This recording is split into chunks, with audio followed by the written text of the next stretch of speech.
Welcome to Deep Breath, the intentional pause we take together to slow things down for just a moment, to feel grounded in the present, to focus on mental health, and recenter your day in small segments that everyone has time for. Well, I'm Sarah, and I'm back again today to go through a deep breath with you. I'm very excited for today's practice. Like I did last time, like I did last time. Oh, crap, let's just start over.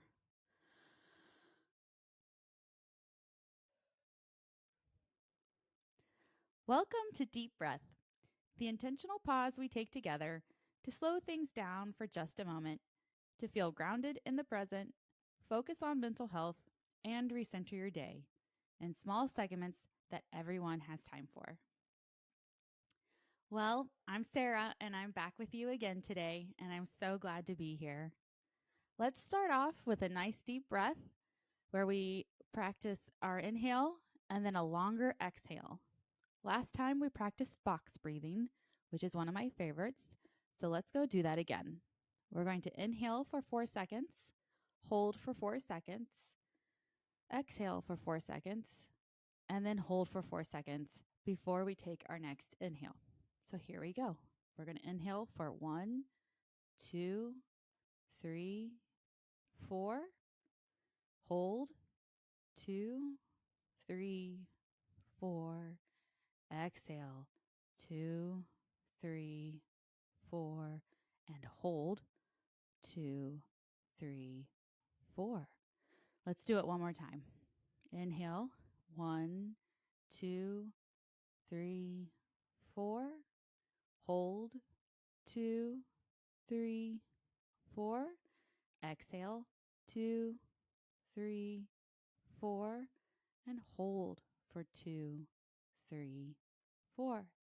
Fantastic. And if you would like to continue this after the deep breath session is over, feel free to extend those holds to 5 seconds or 6 seconds. Maybe you get a little bit crazy and you go for 8. Nothing is stopping you.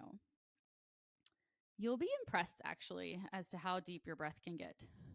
I have learned that I can exhale quite a bit, and if I could put it on my resume, I would.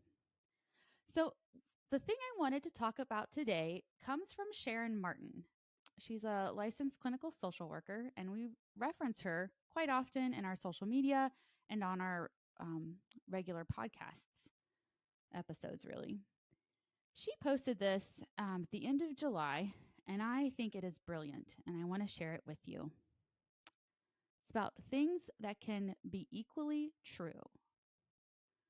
You are resilient and need a break. You gave your all and need to back out. You are independent and still need others. You were sure and things changed. You are kind and have boundaries. Others have it worse and your pain is valid. You did your best and now you know more.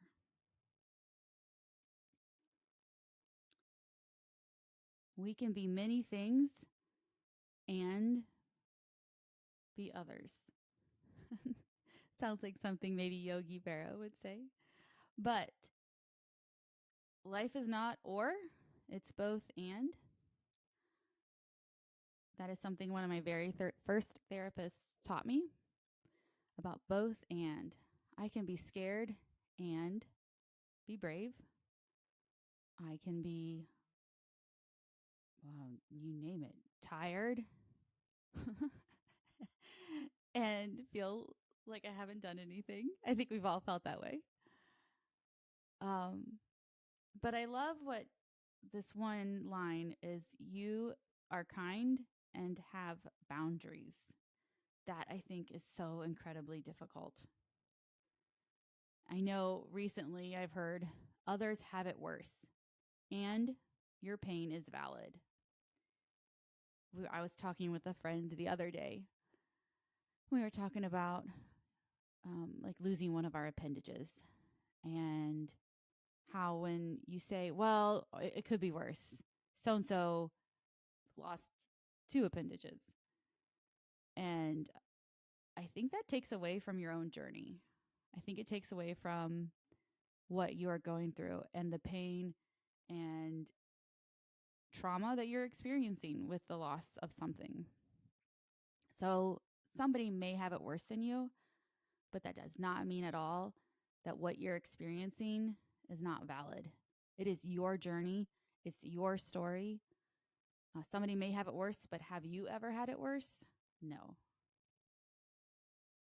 So take that and be aware that you are worth those feelings of loss and grief and pain. You know, at some point you did your best and you can look back and say, oh, I can't believe I handled it this way. Or I can't believe I let it get to me this way. Or I wish I could go back and change things, which are all very um, mature responses to say, man, you know what? Like, I see how that impacted X, Y, and Z. But you didn't know what you knew now. You didn't know what you know now. So give yourself a break. Give yourself a lot of grace to say, now I know more. I have all much more information at my fingertips or in my brain. I've developed the tools to deal with these things differently.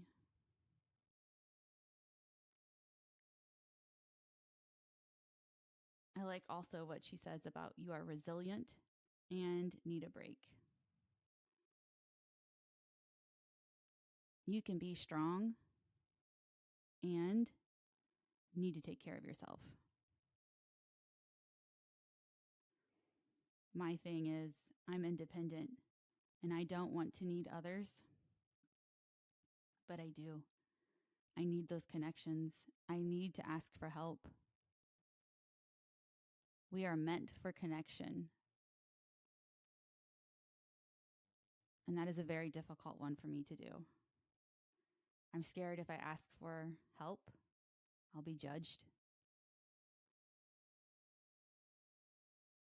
So, what I've been trying to do recently is to step outside my bubble of protection that, I created for very valid reasons. But now I'm in a place where I understand the need for vulnerability and the need to ask for help.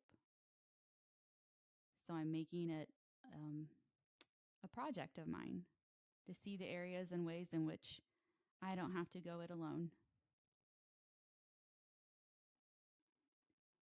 If you would like to see these and many other words of encouragement, please visit our Community Roots social media sites on Instagram and Facebook.